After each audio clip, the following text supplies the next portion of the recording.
इस तरह हम एक क्लैन के लोगों को देखते हैं जहां उस क्लैन का यंग मास्टर नाकी और उसका अंकल सबके साथ मिलकर बीस्ट का शिकार कर रहे थे।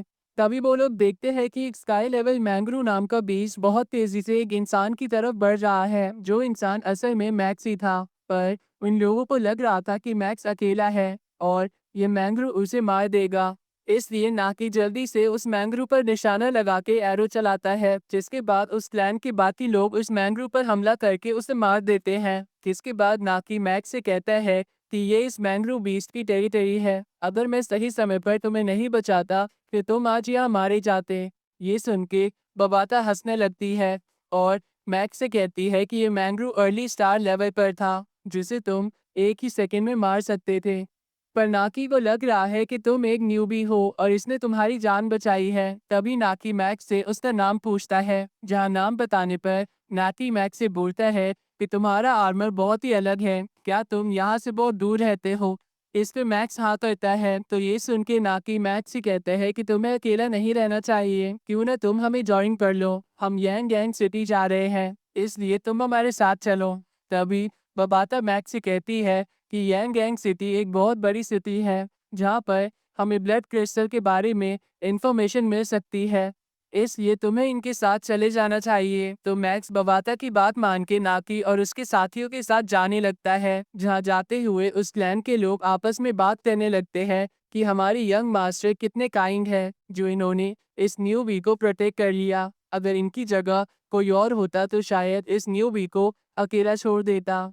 उसी वक्त नाकी के अंकल को कुछ महसूस होता है, इसलिए वो सभी को वहीं पर रोक देते हैं। तभी उनके क्लैन का एक मेंबर हवा में जाके आगे की ओर देखता है। उसी वक्त उसे एक बीस्ट मार देता है। तभी उन्हें कई सारे बीस्ट और उन पे सवारी कर रहे दूसरे क्लैन के लोग घेर लेते हैं। तभी उस दूसरे क्लैन का फेंग नाम का बंदा नाकी से कहता है कि तुमसे मिले हुए मुझे काफी समय हो गया, आज मैं तुमसे बदला लेकर रहूंगा, क्योंकि तुमने 6 महीने पहले मेरी बात मानने से मना कर दिया था और मेरी इंसल्ट भी की थी। इस पे नाकी का अंकल फेंग से कहता है कि तुम ऐसा मत करो, हमारी फैमिलीज आपस में दोस्त है, इसलिए हमें यहाँ से जाने दो। ये सुन के फेंग नाकी के अंकल के बीच में बोलने की वजह से अपने साथी येंटा से बोल के नाकी के अंकल पर हमला करवा देता है। ये देखकर नाकी के सभी साथी बिल्कुल डिफेंस मोड में आ जाते हैं। साथ ही उनमें से 2 साथी बोलते हैं कि ये येन का अल्टीमेट स्काई लेवल पर है और ये इनके क्लैन के टॉप 3 वॉरियर्स में आता है। पर ये सुन के मैथ्स को समझ नहीं आता कि ये अल्टीमेट स्काई लेवल क्या होता है। इस पे बबाता कहती है कि यहाँ पर कल्टीवेशन लेवल के नाम कुछ अलग है, जैसे कि यहाँ पर स्टार लेवल को स्काई लेवल बोलते हैं, वर्ल्ड मास्टर लेवल को रिलीम लॉर्ड लेवल कहते हैं, यूनिवर्स लेवल को हेवन लेवल कहते हैं। उसी वक्त नाकी फेंग से बोलता है कि दुश्मनी तुम्हारे और मेरे बीच है, इसलिए मेरे अंकल और मेरे साथियों को यहाँ से जाने दो। पर फेंग नहीं मानता, तो नाकी मजबूरन फेंग पर अपना एरो चलाता है, लेकिन फेंग उसे बड़े आराम से अपने स्पिरिचुअल पावर से रोक लेता है। जिसके बाद वो नाकी से कहता है कि फिलहाल तुम्हारी टीम में सबसे स्ट्रॉन्ग कल्टीवेटर तुम्हारे ये अंकल ही है, जिसे ये मेरा दोस्त बड़े आराम से मार सकता है, इसलिए अब तुम मुझसे नहीं बच पाओगे। और फेंग अपने लोगों से कहता है कि नाकी को बंदी बना लो और बाकी सबको जान से मार दो। ये सुन के फेंग के क्लैन के कई सारे मेंबर्स एक साथ नाकी के लोगों पर हमला करते हैं। पर उसी वक्त मैक्स अपने ऑरा को रिलीज करता है, जिसकी वजह से उनमें से बहुत सारे लोग बहुत ज्यादा डर जाते हैं। यहाँ तक कि फेंग और येंटा भी मैक्स के ऑरा से ही काफी ज्यादा इंजर्ड हो गए थे, इसलिए वो सब दुम दबाकर डर के मारे वहां से भाग जाते हैं। लेकिन इधर नाकी और उसके लोगों को समझ नहीं आ रहा था कि एकदम से ये क्या हुआ और किसने उनकी मदद की है कि वो लोग डर के भाग गए। तभी उसके क्लैन का एक बंदा नाकी से कहते हैं कि हम सब एक दूसरे को अच्छे तरीके से जानते हैं, हम में से कोई भी उन्हें नहीं हरा सकता था, पर यहाँ सिर्फ ये न्यूबी ही नया है जिसके बारे में हम नहीं जानते हैं। इसलिए नाकी मैथ से पूछता है कि ये अभी अभी क्या हुआ था। इस पे मैथ्स कहता है कि मुझे भी नहीं पता कि वो लोग क्यों डर के भाग गए। इस तरफ येंटा फेंग से कहता है कि जो भी वो बंदा था वो डोमेन मास्टर लेवल पर था, उसने सिर्फ अपने स्पिरिचुअल ऑरा से हमें इतना इंजर्ड कर दिया, वो बंदा हमारे क्लैन के मास्टर को भी आराम से हरा सकता है। ये सुन के फेंग बोलता है कि अब तो हम नाकी के क्लैन के नूबों को भी मार के उनसे पैसे वसूल नहीं कर सकते। जिसकी वजह से हम बड़ी मुसीबत में आ गए हैं, क्योंकि अब हम हफ्ता वसूल करने वाले लोगों को देने के लिए पैसे कहाँ से लाएंगे। अब वो लोग जल्दी जल्दी अपने क्लैन की तरफ बढ़ने लगते हैं ताकि वो ये बात अपने क्लैन के मास्टर को बता सके। उसी वक्त उनके सामने वो हफ्ता वसूल करने वाला क्लैन आ जाता है, जिसका नाम 13X क्लैन था। जिसे देखकर फेंग के कई सारे साथी वहां से भागने लगते हैं, लेकिन वो 13X क्लैन का लीडर उनको अपनी स्पिरिचुअल पावर और वेपन की मदद से बड़े आराम से मार देता है। जिसके बाद वो फेंग से कहते हैं कि तुमने इस बार का हफ्ता हमें नहीं दिया है, इसलिए जल्दी से हमें एक एंशिएंट गॉड आर्मर दे दो। जो हमें मिल जाएगा तो हो सकता है हम तुम्हारी जान बख्श दे। इस पे फेंग उससे कहता है कि हमारे पास वो आर्मर इस वक्त नहीं है, पर हमारे पास उसके अलावा कई सारे वैल्यूएबल ट्रेजर्स हैं, आप उन्हें ले सकते हो। लेकिन वो 13X क्लैन का लीडर फेंग के कुछ लोगों को मारते हुए कहता है कि मुझे सिर्फ वो आर्मर चाहिए, उसके अलावा कुछ और नहीं। और अगर तुम्हारे पास वो नहीं है तो आज तुम्हें यहाँ मरना होगा।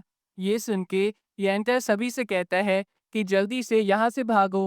तो फेंग भी जल्दी से वहाँ से भागने लगता है, लेकिन वो 13X क्लैन का लीडर उनमें से कुछ लोगों को मार देता है और बाकियों के पीछे अपने साथियों को भेज देता है, जो एक एक करके उन सबको बड़ी बेरहमी से मारने लगते हैं। ये सब देखकर फैन यंटर से कहता है कि इस वक्त हमें नाकी की टीम का वो डोमेन मास्टर लेवल का कल्टीवेटर ही बचा सकता है, इसलिए जल्दी से उसकी तरफ भागो। तभी फेंग नीचे गिर के यंटर से पीछे हो जाता है और उसके करीब तेजी से 13X क्लैन के लोग बढ़ने लगते हैं। दूसरी तरफ नाकी और उसके साथी देखते हैं कि तेजी से येंटा और उसके क्लैन के लोग इस तरफ बढ़ रहे हैं। उसी वक्त 13X क्लैन का लीडर फेंग को अपने स्पिरिचुअल वेपन से मार देता है। तभी येंटा नाकी से खुद को बचाने के लिए मदद मांगता है, लेकिन उससे पहले ही 13X क्लैन का लीडर अपने स्पिरिचुअल वेपन से उसकी गर्दन उड़ा देता है। तभी नाकी और उसके साथी देखते हैं कि उन लोगों को 13X क्लैन ने चारों तरफ से घेर लिया है। ये देखकर वो अंकल बोलता है कि यंता ही हमें अकेला मार सकता था, पर इन लोगों ने तो यंता को भी बड़ी बेरहमी से मार दिया। पता नहीं हम लोगों को क्या होगा। इधर मैक्स बोलता है कि इनके ग्रुप का नाम 13X क्लैन है, लेकिन यहाँ पर तो सिर्फ 12 लोग हैं। लगता है इनका एक मेंबर अभी भी यहाँ से दूर है। उसी वक्त 13X क्लैन का लीडर वहां पर आ जाता है, जिसके बाद वो नाकी से बोलता है कि यंटा ने तुम लोगों से मदद मांगी थी, क्या तुम उन लोगों के साथी हो। इस पे नाकी बोलता है कि नहीं नहीं, हम तो एक दूसरे के दुश्मन थे। पर वो लीडर बोलता है कि मुझे इस बात पर बिल्कुल भी विश्वास नहीं है, इसलिए वो गुस्से में नाकी के क्लैन के 2 मेंबर्स को मार देता है। जिसके बाद वो अपने साथियों से बोलता है कि इनके बाकी लोगों को भी जान से मार दो। तो 13X क्लैन का एक मेंबर जल्दी से आगे बढ़ता है, लेकिन मैक्स तुरंत ही उसे मार देता है। ये देखकर 13X क्लैन का हर मेंबर मैक्स पर एक साथ हमला करते हैं, पर मैक्स कुछ ही सेकंड्स में उन सब लोगों की वहां लाशें बिछा देता है। ये देखकर नाकी उसके अंकल और साथियों को अपनी आंखों पर बिल्कुल भी विश्वास नहीं हो रहा था कि कैसे मैक्स ने बस कुछ ही सेकंड्स में 13X क्लैन को पूरा खत्म कर दिया। तभी नाकी का अंकल मन में सोचता है कि मैं कितना बड़ा बेवकूफ़ था। मुझे लगा कि ये न्यूबी है जो उस मैंग्रोव बीच पे मर जाएगा, पर इसने तो अकेले ही 13X क्लैन का नामो निशान मिटा दिया। इसका मतलब इसी ने पहले भी यंटा से बचने में हमारी मदद की थी, इसलिए हमें इसकी रिस्पेक्ट करनी चाहिए। उसी वक्त नाकी मैक्स से बहुत ज़्यादा इम्प्रेस हो जाता है और उसके पास जाकर कहता है कि तुम बहुत ज़्यादा कूल हो, क्या तुम मुझे अपने बारे में और भी कुछ बता सकते हो। लेकिन नाकी का अंकल उसे चुप करा देता है, क्योंकि उसे लग रहा था कि मैक्स इतना ताकतवर वॉरियर है तो हो सकता है कि मैक्स नाकी की वजह से गुस्सा हो जाए और उन सब लोगों को मार दे। इसके बाद वो अंकल 13X क्लैन के लोगों के ब्रेसलेट मैक्स को देते हुए कहते हैं कि आपने इन लोगों को मारा है, इसलिए इन सब की ब्रेसलेट आपके हुए। असल में वो ब्रेसलेट एक स्पेस रिंग की तरह थे, जिसमें कई सारे ट्रेजर्स रखे जा सकते थे। तो मैक्स उन ब्रेसलेट को देखने लगता है, जहां उन ब्रेसलेट्स में से एक में उसे ब्लड क्रिस्टल के बारे में कुछ इन्फॉर्मेशन मिलती है, जिसे देखकर मैक्स खुश होते हुए मन में बोलता है कि ये फाइट मेरे लिए प्रॉफिटेबल साबित हुई। जहां उसे पता चलता है कि ब्लड क्रिस्टल को एब्जॉर्ब करके कोई भी अपनी एबिलिटी बढ़ा सकता है और इस प्लैनेट पर इमोर्टल पैलेस नाम का एक हाईएस्ट क्लैन है, जिनके पास ही ब्लड क्रिस्टल है। और वो ही कुछ-कुछ समय पर बाकी क्लैन्स और कुछ लोगों में वो क्रिस्टल बाँटते हैं। साथ ही इस प्लैनेट पर एक सिटी पर राज करने की एक कंडीशन थी कि उस राजा को कम से कम 1 ब्लड क्रिस्टल एब्ज़ॉर्ब करना पड़ता था। पर 1 ब्लड क्रिस्टल को भी एब्ज़ॉर्ब करना काफ़ी मुश्किल होता था, जिसकी वजह से यहाँ की सिटी के राजा काफ़ी स्ट्रॉन्ग थे। इसके बाद मैक्स उस इन्फॉर्मेशन में और देखने लगता है और उसे पता चलता है कि 3 ब्लड क्रिस्टल को एब्ज़ॉर्ब करने के बाद एक बंदा ब्लड वॉरियर बन जाता है और उसे एक लेजेंड की कैटेगरी मिल जाती है। लेकिन आज तक बहुत कम ही ब्लड वॉरियर हुए हैं, क्योंकि लोग बहुत मुश्किल से 3 ब्लड क्रिस्टल को एब्ज़ॉर्ब कर पाते हैं। उसी वक्त नाकी मैक्स से कहते हैं कि हम यांग सिटी के बहुत करीब पहुंच गए हैं। तभी मैक्स सोचता है कि पता नहीं मुझे ये ब्लड क्रिस्टल कहाँ से मिलेगा। मैं होप करूँगा कि यांग सिटी में मुझे इसके बारे में कुछ और इन्फॉर्मेशन मिल जाए। अब मैक्स सिटी में आने के बाद देखते हैं कि उस सिटी की कंडीशन बिल्कुल भी अच्छी नहीं थी। वहाँ पर बहुत सारे क्राइम्स होते थे और कोई भी किसी को मार देता है। इसके बाद नाकी मैक्स को अपने फादर से मिलवाने ले जाता है, जो कि फैमिली का हेड था, जो मैक्स को नाकी की जान बचाने के लिए थैंक यू बोलता है। अब वो लोग एक साथ ब्रेकफास्ट करने लगते हैं, जहाँ नाकी का फादर मैक्स से कहता है कि 13 एक्स लैंड ने पिछली रात भी एक क्लैन को जान से मार दिया था, क्योंकि वो लोग उन्हें एंशिएंट गॉड आर्मर नहीं दे पाए थे, क्योंकि वो क्लैन बहुत ज़्यादा गरीब था। इस पे मैक्स नाकी के फादर से कहता है कि ये एंशिएंट गॉड आर्मर उन लोगों के लिए इतना खास क्यों है। ये सुन के नाकी चौंकते हुए मैक्स से कहता है कि क्या आपको उसके बारे में बिल्कुल भी नहीं पता। इस पे मैक्स हाँ करता है। तभी वह बाता मैक्स से कहती है कि क्या तुम अपनी पोल खोल के रहोगे कि तुम यहाँ के नहीं बल्कि एलियन हो। पर उसी वक्त नाकी का फादर बोलता है कि हो सकता है, क्योंकि मैक्स यहाँ से बहुत दूर से आया है, इसलिए इसे उस आर्मर के बारे में कुछ ना पता हो। इसके बाद नाकी का फादर मैक्स को बताता है कि एक बार एक हेवन लेवल का वॉरियर इस प्लेनेट से बाहर निकलने की कोशिश कर रहा था, लेकिन उसे कुछ एलियंस ने मार दिया, जिसके बाद कई सारे एलियंस ने इस प्लेनेट पर हमला कर दिया। पर यहाँ की इमोर्टल क्लैन की आर्मी ने उनसे जमकर फाइट करी, जिसकी वजह से हमारे कई सारे वॉरियर्स मारे गए। लेकिन इमोर्टल क्लैन उन लोगों को यहाँ से भगाने में कामयाब रहा और जहाँ पर ये फाइट हुई थी, वहाँ पर उस एलियन क्लैन के कई सारे ट्रेजर्स और आर्मर पड़े हैं और उन आर्मर्स में से एक ये एंशिएंट गॉड आर्मर है, जो कि कुछ लोगों के लिए बहुत ही ज़्यादा कीमती है, क्योंकि ये एलियन टेक्नोलॉजी से बना है। पर जिस जगह ये फाइट हुई थी वो एरिया एविल फॉग से भरा हुआ है, जो कि एक वीक वॉरियर के माइंड पर कब्जा करके उसे पागल कर सकता है। इसलिए कोई भी वहां जाकर खुद ट्रेजर्स लाने से डरता है और सिर्फ इमोर्टल क्लैन के लोग ही वहां पर जाकर वो ट्रेजर्स इकट्ठा कर पाते हैं।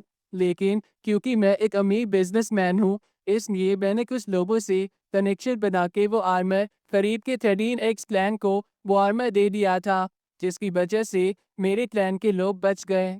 उसी वक्त नाकी मैक्स को बताता है कि वो जगह ब्लड क्रिस्टल को एब्जॉर्ब करने के लिए काफ़ी अच्छी है, क्योंकि जितना ज़्यादा वो एविल फॉग होता है उतना आसानी ही उस क्रिस्टल को एब्जॉर्ब करना हो जाता है। इसलिए कुछ लोग उस क्रिस्टल को एब्जॉर्ब करने उस जगह पर जाने का रिस्क लेते हैं। इसके बाद नाकी बताता है कि वो क्रिस्टल हमारे प्लानिट के लिए एक गॉड का गिफ्ट है। किसी को नहीं पता कि वो कहाँ से आया है, लेकिन उसे एब्जॉर्ब करने के बाद किसी भी बंदे की ताकत काफ़ी ज़्यादा बढ़ जाती है।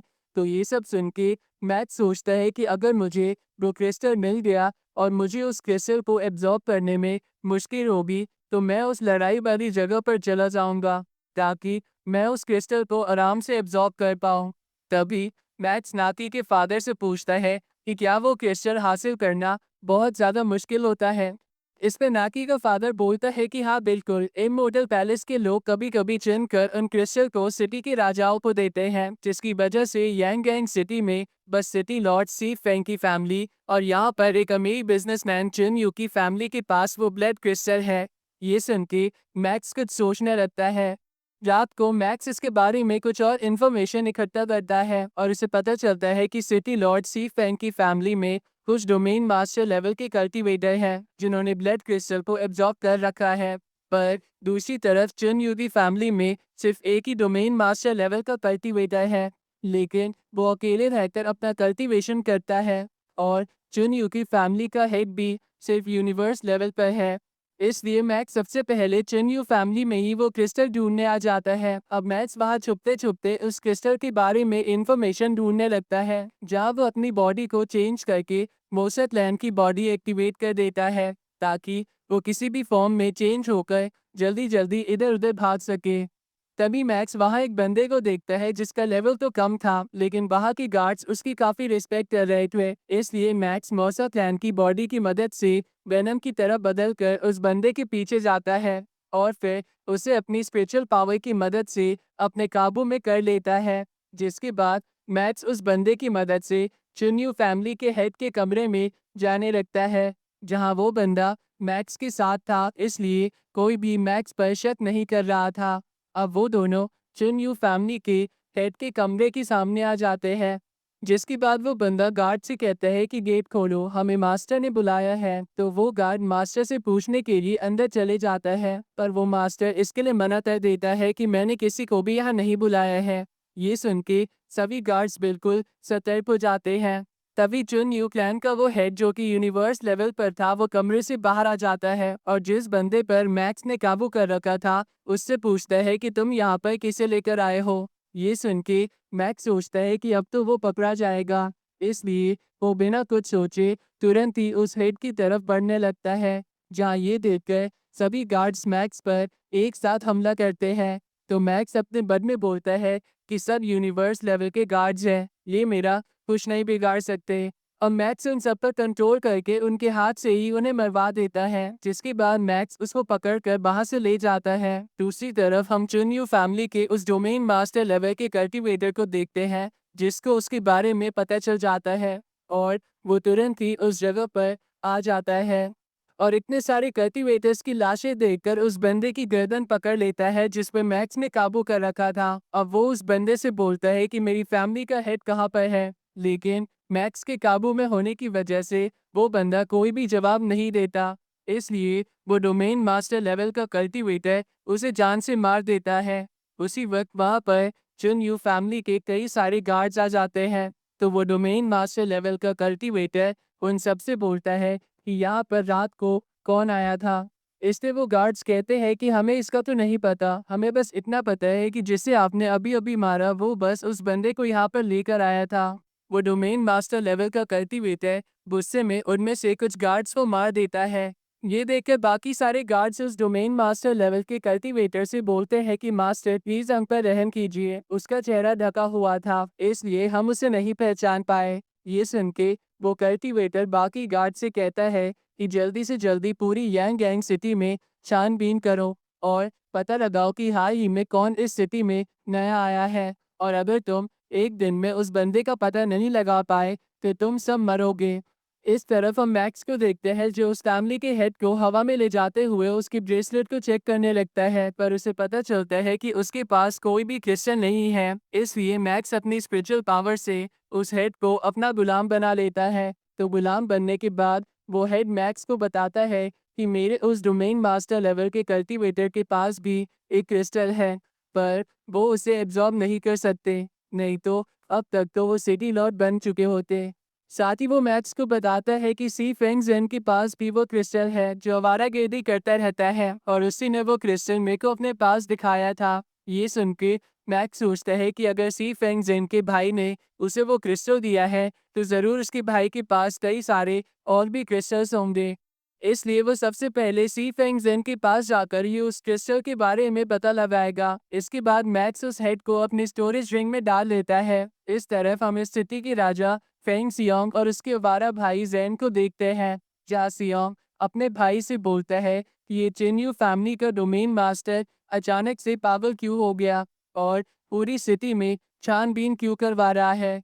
इस पे जैन बोलता है कि मुझे तो नहीं पता, पर लास्ट टाइम ये इतना पागल तब हुआ था जब तुम पहला क्रिस्टल एब्जॉर्ब करके इस सिटी के राजा बन गए थे। ये सुन के सियोंग बोलता है कि कल इमोर्टल पैलेस से कुछ खास लोग आने वाले हैं, इसलिए जल्दी से जल्दी जो भी ये रायता फैला है इसे सही करो, क्योंकि मैं नहीं चाहता कि इमोर्टल पैलेस के सामने मेरी इमेज खराब हो। दूसरी तरफ हम देखते हैं कि चिन्यू फैमिली के गार्ड सिटी के सभी लोगों को मार मार के मैक्स के बारे में पता लगा रहे थे। अगली सुबह मैक्स सिटी में घूमने लगता है, जहां वो सोचता है कि मुझे चिन्यू फैमिली से तो क्रिस्टल नहीं मिलने वाला, इसलिए मुझे सी पेंग फैमिली के ही पीछे जाना होगा। उसी वक्त जेन अपने सैनिकों के साथ वहां आ जाता है और एक एक कर सिटी के कुछ कुछ लोगों को उठाने लगता है, क्योंकि वो पता लगाना चाहता था कि चिन्यू फैमिली के हेड को किसने किडनैप करा है, ताकि वो डोमेन मास्टर लेवल का कल्टीवेटर कुछ समय के लिए बिल्कुल शांत हो जाए। इधर उन लोगों को उठाते उठाते जेन का ध्यान मैक्स पर भी जाता है और वो सैनिकों से मैक्स को भी बंदी बनवा लेता है। क्योंकि उसने सिटी में मैक्स को पहली बार देखा था, तो ये जान के कि वो सी फेंग जेन है, मैक्स खुद को बंदी बनवाने देता है, क्योंकि उसकी मदद से मैक्स वो क्रिस्टल हासिल कर सकता था। आगे उन सभी बंदी बने लोगों को कारावास में डाल दिया जाता है, जहाँ बंदी बने लोग रोते हुए कहते हैं कि जब भी ये लोग किसी को बंदी बनाते हैं, तो ये सिर्फ कुछ अमीर लोगों को ही वापस छोड़ देते हैं, पर गरीब लोग यहाँ टॉर्चर होकर मर जाते हैं। तभी मैक्स कारावास की गार्ड्स को अपने कंट्रोल में लेकर उनसे कहता है कि मुझे सी फेंग जेन के पास लेकर चलो, तो वो गार्ड्स उसे वहां ले जाने लगते हैं। दूसरी तरफ सी फेंग जेन एक कारावास में कुछ लोगों को बहुत बुरी तरह टॉर्चर कर रहा था और उनमें से कुछ लोगों को तो उसने मार भी दिया था। तभी मैक्स उसके हाथ से उसका हंटर छीन लेता है और उसे बड़ी आसानी से स्पिरिचुअल पावर से दीवार पर चिपका देता है, क्योंकि वो एक यूनिवर्स लेवल का वॉरियर था जो मैक्स के सामने कुछ भी नहीं था। तो मैक्स को देखकर सी फेंग जिन भी समझ जाता है कि चिन्यू फैमिली के हेड को भी मैक्स ने ही किडनैप करा है। इसलिए वो मैक्स से कहता है कि तुम मुझे प्लीज छोड़ दो, जो तुम्हें चाहिए मैं वो तुम्हें दे दूंगा। इस पे मैक्स जेन से कहता है कि मुझे 10 ब्लड क्रिस्टल चाहिए। तो ज़ेन बोलता है कि 10 ब्लड क्रिस्टल तो मेरे भाई के पास भी नहीं होंगे, मेरे पास बस एक ब्लड क्रिस्टल है और वो मैं तुम्हें दे सकता हूँ, पर प्लीज़ मुझे मत मारना। ये सुन के मैक्स कहता है कि मुझे 10 ब्लड क्रिस्टल ही चाहिए। तो ये सुन के ज़ेन डर के मारे अपने भाई को आवाज़ लगाने लगता है, पर मैक्स ने पहले ही उन दोनों के चारों तरफ एक बैरियर बना दिया था, जिसकी वजह से ज़ेन की आवाज़ बाहर नहीं जा सकती थी। अब मैक्स ज़ेन को उसकी गर्दन से पकड़कर उसका सर एक्सप्लोड कर देता है, क्योंकि वो लोगों पर बहुत अत्याचार करता था। इसके बाद वो ज़ेन का ब्रेसलेट निकाल कर उसमें से सामान बाहर निकालता है, जिसमें कई सारे ट्रेजर्स और कुछ पत्थर जैसी चीजें थी। तो मैक्स सोचता है कि इनमें से तो मुझे कोई भी ब्लड क्रिस्टल नहीं लग रहा है, लेकिन मैंने पढ़ा था कि ब्लड क्रिस्टल दूर से ही पहचाना जा सकता है। इसलिए मैक्स उन पत्थरों को चेक करने लगता है, जहाँ एक पत्थर को तोड़ने पर उसे वो ब्लड क्रिस्टल मिल जाता है। तभी वो ब्लड क्रिस्टल आसपास के सारी ब्लड को अपने अंदर एब्जॉर्ब कर लेता है।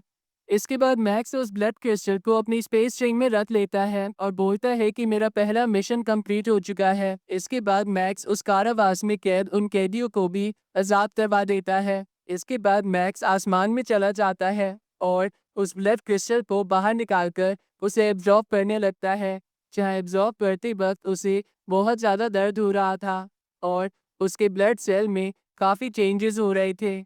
इस तरफ हम सी फेंग सियोंग को देखते हैं, जिससे वो इमोर्टल पैलेस के खास लोग मिलने आए हुए थे। जहाँ खाना खाने के बाद वो दोनों खास लोग वहां से जाने लगते हैं, पर जाने से पहले वो लोग सी फेंग सियोंग से बोलते हैं कि जल्दी से जल्दी तुम्हें वो जिन यू फैमिली का वो मैटर सॉल्व करना होगा, क्योंकि इमोर्टल पैलेस अगर इसमें दखल देगा तो तुम्हारे लिए मुसीबत बन जाएगी। इस पे सियोंग बोलता है कि आपको चिंता करने की जरूरत नहीं है, मेरा भाई जेन इस बात का पता लगाने में बिजी है, वो जल्द ही इस बात का पता लगा लेगा। तो ये सुन के वो दोनों खास लोग वहां से जाने लगते हैं, जिसके जाने के बाद सियोंग मन में बोलता है कि तुम जो कोई भी हो, पर तुमने यांग यांग सिटी में पंगा लेकर बहुत बड़ी गलती कर दी है। दूसरी तरफ उस ब्लड क्रिस्टल को एब्जॉर्ब करने में मैक्स को बहुत तेज दर्द हो रहा था, जहाँ उसकी आंखें पूरी लाल हो गई थी और उसके कोर में भी हलचल हो रही थी। साथ ही उसकी पूरी बॉडी ऐसी लग रही थी कि जैसे वो फट जाएगी, पर मैक्स उस ब्लड क्रिस्टल को सक्सेसफुली एब्जॉर्ब करने में कामयाब हो जाता है, जहां उसे एब्जॉर्ब करने के बाद मैक्स को ऐसा लगता है कि उसकी लाइफ का एवोल्यूशन हुआ है। अब मैक्स अपनी टेक्निक्स को परफॉर्म करके देखता है, जहां उसे पता चलता है कि उसकी टेक्निक्स 20 से 30% इम्प्रूव हो गई है।